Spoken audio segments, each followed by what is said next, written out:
ஓம் சரவணபவா. ஒரு காலத்தில் அசுரர்களின் கொடுமை உலகம் முழுவதும் அதிகரித்தது. குறிப்பாக சூரபத்மன், சிங்கமுகன், தாரகாசுரன் ஆகிய அசுரர்கள் தேவர்களையும் முனிவர்களையும் துன்புறுத்தினர். அவர்களின் கொடுமையால் யாகங்கள் நடைபெறவில்லை. தர்மம் குறையத் தொடங்கியது. இதனால் தேவர்கள் அனைவரும் சிவபெருமானை நாடி எங்களை காப்பாற்றுங்கள் என்று வேண்டினர். தேவர்களின் துயரத்தை கண்ட சிவபெருமான் ஆழ்ந்த தியானத்தில் இருந்தார்.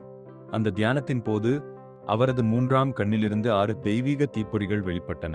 அவை சாதாரண நெருப்பல்ல, உலகை காக்க வந்த தெய்வீக சக்தியாக இருந்தன. அந்த 6 தீப்பொறிகளை அக்னி பகவானும் வாயு பகவானும் பாதுகாப்பாக எடுத்து சென்றனர். இறுதியில் அவற்றை சரவண பொய்கை என்ற புனித நீர்நிலைக்கு கொண்டு சேர்த்தனர். அந்த சரவண பொய்கை 6 அழகான குழந்தைகள் தோன்றின. ஒவ்வொரு குழந்தையும் தெய்வீக ஒளியுடன் பிரகாசித்தது. அந்த குழந்தைகளை கார்த்திகை பெண்கள் அன்போடு வளர்த்தனர். அதனால் முருகப்பெருமானுக்கு கார்த்திகேயன் என்ற பெயர். சிறிது காலம் கழித்து பார்வதி தேவி அந்த 6 குழந்தைகளையும் காண வந்தார்.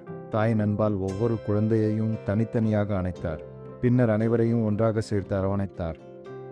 அந்த அதிசய தருணத்தில் 6 குழந்தைகளும் ஒன்றாக இணைந்து ஒரு தெய்வீக குழந்தையாக மாறின. ஆனால் அந்த குழந்தைக்கு 6 முகங்களும் 12 கரங்களும் இருந்தன. இதனால் அவர் ஆறுமுகன், ஷண்முகன், சரவணபவன், கந்தன், சுப்பிரமணியன், முருகன் என்று பல திருநாமங்களால் போற்றப்பட்டார். 6 முகங்களுக்கும் தனித்தனி அர்த்தங்கள் உள்ளன என்று புராணங்கள் கூறுகின்றன. ஞானம், கருணை, வீரம், அன்பு, சக்தி, தர்மம் ஆகிய உயர்ந்த குணங்களை அவை குறிக்கின்றன. முருகப்பெருமான் வளர வளர வளர அவருடைய அறிவும் வீரமும் உலகம் முழுவதும் புகழ் பெற்றது. தேவர்கள் அனைவரும் அவரை தங்களின் தளபதியாக ஏற்றுக்கொண்டனர். ஒரு நாள் பார்வதி தேவி தனது தெய்வீக வேலை முருகனிடம் அளித்தார். இந்த வேல் தீமையை அழித்து தர்மத்தை நிலைநாட்டும் என்று அருளினார். அந்த வேலை ஏந்திய முருகப்பெருமான் தனது மயில் வாகனத்தில் ஏறி போருக்கு புறப்பட்டார். தேவர்கள் அனைவரும் அவருக்கு துணையாக இருந்தனர். சூரபத்மனுக்கும் முருகப்பெருமானுக்கும் இடையே கடுமையான போர் நடைபெற்றது. பல நாட்கள் நீண்ட அந்த போரில் அசுரர்கள் தோல்வியடைந்தனர். இறுதியில் சூரபத்மன் பல மாய உருவங்களை எடுத்தும் முருகனை வெல்ல முடியவில்லை. இறுதியாக முருகப்பெருமான் தனது வேலை எறிந்தார். வேலின் தெய்வீக சக்தியால் சூரபத்மன் 2ஆக பிளந்தான்.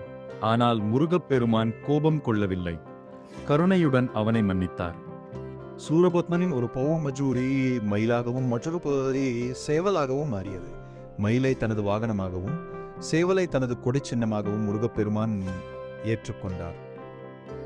இதன் மூலம் தீமை அழிந்தாலும் மனம் மாறுபவர்களுக்கு இறைவன் அருள் வழங்குவார் என்ற உயர்ந்த செய்தியை முருகப்பெருமான் உலகிற்கு உணர்த்தினார்.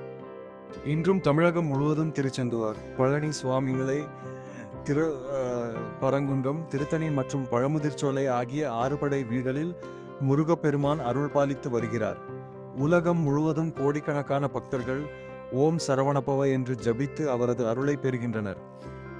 இந்த கதையின் உண்மைய இந்த ஏடி அறி எல்வோய் பெரிய பிரச்சனை வந்தாலும் ஞானம், தைரியம், கருணை மற்றும் தர்மம் இருந்தால் வெற்றி நிச்சயம் என்பதே. ஓம் சரவணபவ. முருகப்பெருமானின் அருள் அனைவருக்கும் கிடைக்கட்டும்.